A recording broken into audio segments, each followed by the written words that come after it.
Breaking news చూస్తున్నారు. పాకిస్తాన్ ఇంకా ఆఫ్ఘనిస్తాన్ మధ్య కీలక పరిణామాలు చోటు చేసుకుంటున్నాయి. అయితే ఇప్పటికే పాకిస్తాన్ ఇంకా ఆఫ్ఘనిస్తాన్ మధ్య ఏవైతే సంబంధాలు ఉన్నాయో అవి అంతగా బాలేవు. కానీ చైనా వీరిద్దరి మధ్య సంధి కుదిర్చడానికి ప్రయత్నిస్తుంది. ఈ నేపథ్యంలో చైనా విదేశాంగ మంత్రి అదేవిధంగా ఆఫ్ఘనిస్తాన్ విదేశాంగ మంత్రి కూడా కలిశారు. ఈ భేటీ చాలా కీలకంగా మారింది. ఈ నేపథ్యంలో ఆఫ్ఘనిస్తాన్ పాకిస్తాన్ వీళ్ళిద్దరూ డెవలప్మెంట్ వైపు ఇద్దరు కలిసిమెలిసి పనిచేయాలంటూ కూడా చైనా చెప్పినట్టు తెలుస్తుంది. ఎందుకంటే ప్రజెంట్ చైనా జియో పాలిటిక్స్లో కూడా చాలా కీలక పాత్ర పోషిస్తుంది. సో ఈ నేపథ్యంలో పాకిస్తాన్కి చైనా చాలా ఫ్రెండ్లీ అలైగా ఉంది, మనందరికీ తెలిసిందే. కానీ కొన్ని లాస్ట్ 2-3 ఇయర్స్ చూసుకుంటే పాకిస్తాన్ ఇంకా ఆఫ్ఘనిస్తాన్కి మధ్య ఉన్న సంబంధాలు అంతగా బాలేవు. సో ఈ నేపథ్యంలో చైనా ఏషియన్ కంట్రీస్ మీద పట్టు కోల్పోకుండా ఉండాలి అంటే ఆఫ్ఘనిస్తాన్తో పాటు స్నేహం చేయాల్సిన అవసరం ఉంది. ఎందుకంటే రీసెంట్గా కూడా పహల్గామ్ ఉగ్రదాడి జరిగిన తర్వాత ఆఫ్ఘనిస్తాన్లో ఉన్న తాలిబాన్ ప్రభుత్వం కూడా ఆ దాడిని తీవ్రంగా ఖండించింది. అదేవిధంగా ఉగ్రవాదాన్ని అణిచివేయడానికి భారత్కి తోడుగా ఉంటామంటూ కూడా తాలిబాన్ ప్రభుత్వం ప్రకటించింది. ఈ నేపథ్యంలో తాలిబాన్ తాత్కాలిక విదేశాంగ మంత్రి ముత్తఖీతో పాటు జయశంకర్ ఫోన్లో కూడా మాట్లాడారు. ఆఫ్ఘనిస్తాన్ని డెవలప్మెంట్ వైపు నడిపించడానికి భారత్ సహాయం చేస్తున్నట్టు కూడా ఆయన చెప్పడం జరిగింది. సో అప్పుడు ఇదంతా ఒక కీలక పరిణామం చోటు చేసుకుంది. ఎందుకంటే ఆఫ్ఘనిస్తాన్ భారత్కి కూడా సంబంధాలు బాలేని తరుణంలో రీసెంట్గా కూడా పాకిస్తాన్కి అదేవిధంగా ఆఫ్ఘనిస్తాన్ ఇద్దరి మధ్య సంబంధాలు బాలేని నేపథ్యంలో ఇప్పుడు ప్రజెంట్ ఆఫ్ఘనిస్తాన్ భారత్ వైపు చూస్తుంది. ఎందుకంటే డెవలప్మెంట్ కావాలి, వాళ్లకు ఫండ్స్ కావాలి. సో ఇదంతా నడుస్తున్న నేపథ్యంలో ఇక్కడ ఈ సీన్లోకి ఇప్పుడు చైనా ఎంట్రీ ఇచ్చింది. ఎందుకంటే ఏషియన్ కంట్రీస్ మీద తమ లీడ్ చేయాలి అంటే, తమ ఉనికి పోగొట్టుకోకుండా ఉండాలి అంటే పాకిస్తాన్తో పాటు చైనా మీద కూడా పాకిస్తాన్తో పాటు ఆఫ్ఘనిస్తాన్ మీద కూడా చైనాకి పట్టు ఉండాల్సిన పరిస్థితి ఉంది. సో ఈ నేపథ్యంలో ఆఫ్ఘనిస్తాన్ విదేశాంగ మంత్రి ముత్తఖీతో బీజింగ్లో చైనా విదేశాంగ మంత్రి కలవడం జరిగింది. సో వీరిద్దరి మధ్య చాలాసేపటి వరకు చర్చలు జరిగాయి. అయితే పాకిస్తాన్తో కలిసి ఉండాలి అంటూ కూడా చైనా విదేశాంగ మంత్రి కోరినట్టు తెలుస్తుంది. దీంతో ఇప్పుడు ఈ జియో పొలిటికల్లీ కూడా అన్ని లెక్కలన్నీ మారబోతున్నాయి. ఎందుకంటే మొన్నటి వరకు కూడా భారత్తో ఉంటాము, భారత్ని సహకరిస్తామంటూ కూడా ఆఫ్ఘనిస్తాన్ చెప్పింది. అదేవిధంగా పహల్గామ్లో ఏదైతే ఉగ్రదాడి జరిగిందో దాన్ని కూడా ఆఫ్ఘన్లో ఉన్న తాలిబాన్ ప్రభుత్వం కూడా తీవ్రంగా ఖండించింది. అయితే ఇదంతా నడుస్తున్న నేపథ్యంలో ఒకసారి మనం కాస్త వెనక్కి వెళ్తే పాకిస్తాన్లో ఉన్న తాలిబాన్లను ఆఫ్ఘనిస్తాన్ ప్రజలను కూడా పాకిస్తాన్ ఆర్మీ కానీ పాకిస్తాన్ ప్రభుత్వం కానీ వివక్ష చూపిస్తుంది, వాళ్ళపైన దాడి చేస్తుంది అని చెప్తూ ఆఫ్ఘనిస్తాన్ ఆరోపిస్తూ వచ్చింది. ఈ నేపథ్యంలో పాకిస్తాన్లో ఉంటున్న ఆఫ్ఘన్లను కూడా పాకిస్తాన్ తరిమి కొట్టింది, మీ దేశానికి వెళ్ళిపోవాలంటూ కూడా హెచ్చరించింది. సో ఈ నేపథ్యంలో అటు పాకిస్తాన్ ఇంకా ఆఫ్ఘనిస్తాన్కి మధ్య సంబంధాలు అనేవి పూర్తిగా చెడిపోయాయి. అప్పటి నుంచి కూడా పాకిస్తాన్ పైన ఆంక్షలు విధిస్తూ వస్తుంది ఆఫ్ఘనిస్తాన్. ఎప్పుడైనా ఆఫ్ఘనిస్తాన్ సరిహద్దుల్లో పాకిస్తాన్ కాన్వే కనిపించినా కూడా హెచ్చరించడం లేదా దాడి చేస్తామని బెదిరించడం ఇవన్నీ జరిగాయి. అయితే ఇప్పుడు సీన్లోకి చైనా ఎంట్రీ ఇచ్చింది. చైనా ఎంట్రీ ఇవ్వడంతో ఇప్పుడు ఆఫ్ఘనిస్తాన్ ఎటు వెళ్తుంది అనే క్వశ్చన్ కూడా రైజ్ అవుతుంది. ఎందుకంటే చైనా డ్రాగన్ కంట్రీ ఎప్పుడు కూడా భారత్కి మిత్రదేశాలుగా ఉన్న ఇతర దేశాలను తమ వైపుకు తిప్పించుకోవడమా లేదా కుట్ర పన్నడమా ఇలాంటివి చేస్తుంది. ఎప్పటి కూడా ఏవైతే మిత్రదేశాలు ఉన్నాయో అవి భారత్కు మరింత దగ్గర కాకుండా చూడడమే చైనా వ్యూహం. సో ఇప్పుడు ప్రజెంట్ మళ్ళీ అదే జరుగుతుంది. ఏదైతే భేటీ జరిగిందో బీజింగ్లో అటు చైనా విదేశాంగ మంత్రి కావచ్చు లేదా ఆఫ్ఘన్ విదేశాంగ మంత్రి వీళ్ళందరూ కలిసిన తరుణంలో ఏం జరగబోతుందా అనే ఒక ఉత్కంఠ అయితే నెలకొంది. సో మొత్తం మీద చూసుకుంటే ప్రజెంట్ అయితే బీజింగ్లో చోటు చేసుకున్న ఈ మీటింగ్ అయితే ప్రాధాన్యత సంతరించుకుంది. చైనా పాకిస్తాన్ ఆర్థిక కారిడార్ను ఆఫ్ఘనిస్తాన్లోకి విస్తరించాలని చైనా పాకిస్తాన్ నేతలు నిర్ణయం తీసుకున్నారు. ఇదే విధంగా బీజింగ్లో నిర్వహించిన కీలక సమావేశంలో ఈ అంశం పైన పెద్ద స్థాయిలో చర్చ నడిచింది. ప్రజెంట్ అయితే అసలు ఏం జరగబోతుంది, ఆఫ్ఘనిస్తాన్ చైనాకి మద్దతిస్తుందా అనే కోణంలో కూడా ఇప్పుడు చర్చ నడుస్తుంది. అయితే బీజింగ్లో నిర్వహించిన కీలక సమావేశంలో ఈ అంశంపై చర్చలు జరగగా పాకిస్తాన్ డిప్యూటీ ప్రధాని అదేవిధంగా విదేశాంగ మంత్రి ఇసాక్ దార్, చైనా విదేశాంగ మంత్రి వాంగ్ ఈ, ఆఫ్ఘనిస్తాన్ విదేశాంగ మంత్రి అమీర్ ఖాన్ ముత్తఖీ వీళ్ళందరూ పాల్గొన్నారు.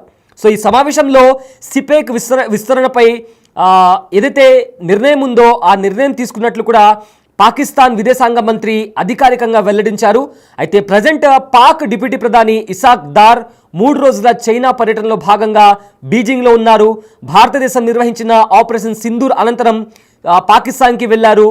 పాకిస్తాన్ ప్రతినిధిగా ఆయన అక్కడ ఉండడం ఇప్పుడు ప్రజెంట్ ప్రాధాన్యత సంతరించుకుంది. అయితే ఈ సందర్భంగా ధార్ తన అధికారిక ఎక్స్లో ఖాతాలో కూడా పాకిస్తాన్, చైనా, ఆఫ్ఘనిస్తాన్లు ప్రాంతీయ శాంతి, స్థిరత, అభివృద్ధి కోసం కట్టుబడి ఉన్నాయి. పరస్పర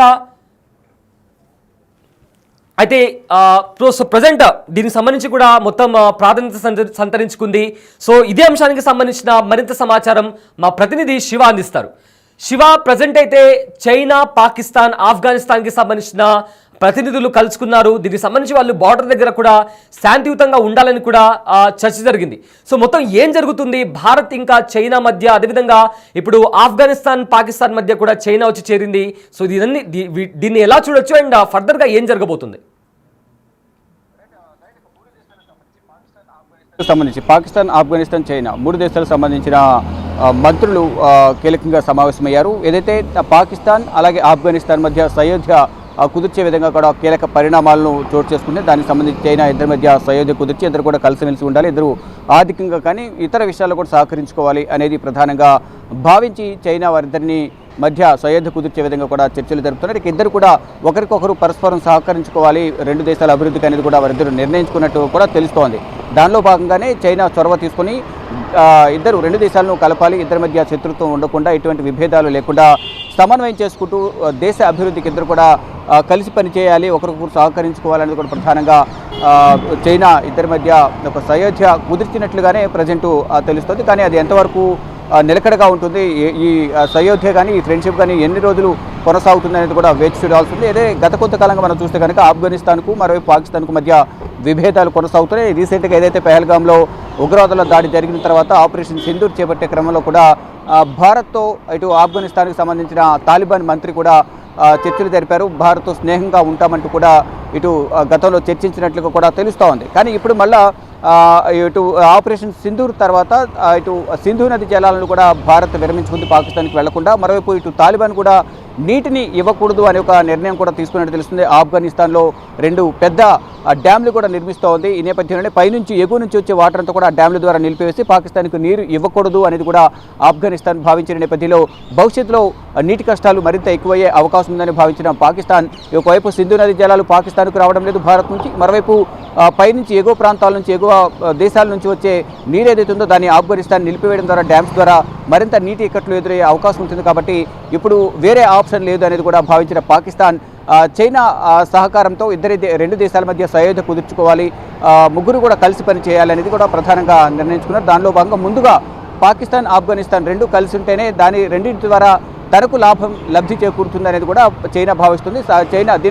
చైనా స్వార్థం కూడా ఉన్నట్లుగా ప్రధానంగా కనిపిస్తుంది. ఏదైతే ఒక కారిడార్ కూడా రాబోతుంది, ఆ కారిడార్ ద్వారా చైనాకు లబ్ధి అనేది ఉండబోతున్నట్టు కూడా తెలుస్తుంది. కారిడార్ విషయం ఒకసారి మనం చూసుకుంటే కనుక ప్రధానంగా ఏదైతే ఈ 2 దేశాల మధ్య ప్రభుత్వాల మధ్య రాజీకి చైనా ప్రయత్నించింది. దానిలో భాగంగా ఒక కారిడార్ అనేది 2 దేశాలకు మధ్య ఆఫ్ఘనిస్తాన్ అలాగే చైనా పాకిస్తాన్ ఎకనామిక్ కారిడార్ అనేది రాబోతుంది. ఇది మొత్తం ఏదైతే ఈ కారిడార్ ఏదైతే ఉందో కారిడార్కి సంబంధించి ప్రధానంగా ఒకసారి చూసుకుంటే ఈ కారిడార్ చైనాకు ముడి చమురులను తీసుకువెళ్లేందుకు సులభంగా చేరుకోవడానికి వీలు కల్పిస్తుంది. చైనా దిగుమతి చేసుకునే ముడి చమురులో 80% మలక్కా జలసంధి ద్వారా ఈ షాంఘైకి చేరుకుంటుంది. ఏదైతే కారిడార్ ఉండబోతుందో ఆ కారిడార్ నిర్మాణం చేపట్టడం ద్వారా చైనా కూడా భారీగా లబ్ధి చేకూరే అవకాశం ఉందని ప్రధానంగా భావిస్తున్నారు.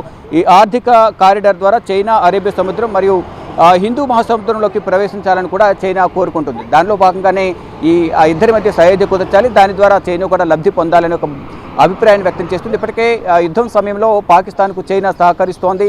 చైనాకు సంబంధించిన డ్రోన్స్ కానీ క్షిపణులు కానీ పాకిస్తాన్కు సమకూరుస్తూ ఆర్థికంగా కూడా ఆదుకుంటూ భారత్పై దాడికి ఇండైరెక్ట్గా చైనా కూడా పాకిస్తాన్కు సపోర్ట్ చేసిన పరిస్థితి కనిపిస్తోంది. మరోవైపు గత కొంతకాలంగా ఇటు ఆఫ్ఘనిస్తాన్కు పాకిస్తాన్కు మధ్య విభేదాలు ఉన్న నేపథ్యంలోనే ఇటు నీటి వివాదం కొనసాగుతుంది, నీటి సమస్యలు కూడా ఎదుర్కొనే అవకాశం కనిపిస్తుంది. ఈ నేపథ్యంలో తాలిబాన్ మంత్రులతో చర్చలు జరపాలనేది వారు అంతర్గతంగా గత కొంతకాలంగా ప్రయత్నాలు చేస్తున్నప్పటికీ ఎక్కడ కూడా ఆఫ్ఘనిస్తాన్కి సంబంధించిన తాలిబాన్ మంత్రులు పాకిస్తాన్తో చర్చించేందుకు అంగీకరించలేదు, విముఖత వ్యక్తం చేస్తూనే ఉన్నారు. కానీ ఇప్పుడు చైనా జోక్యం చేసుకుని ఇద్దరి మంత్రులతో చైనాకు సంబంధించిన విదేశాంగ శాఖ మంత్రి కూడా కలిసి ముగ్గురు కూడా ఫారిన్ మినిస్టర్స్ కలిసి ఈరోజు సమావేశమయ్యారు. సమావేశంలో భాగంగా పలు కీలక నిర్ణయాలు ఆఫ్ఘనిస్తాన్ కు ఒకవేళ డెవలప్మెంట్ వైపు నడవాలని ఉంటే ఖచ్చితంగా సహాయ సహకారాలు అందిస్తామని కూడా భారత్ కూడా ఆల్రెడీ చెప్పింది. సో ఇప్పుడు చైనా వచ్చిన నేపథ్యంలో దీంతో భారత్ ఎలా స్పందించబోతుంది, దీనికి సంబంధించి ఏమన్నా అప్డేట్ ఉందా?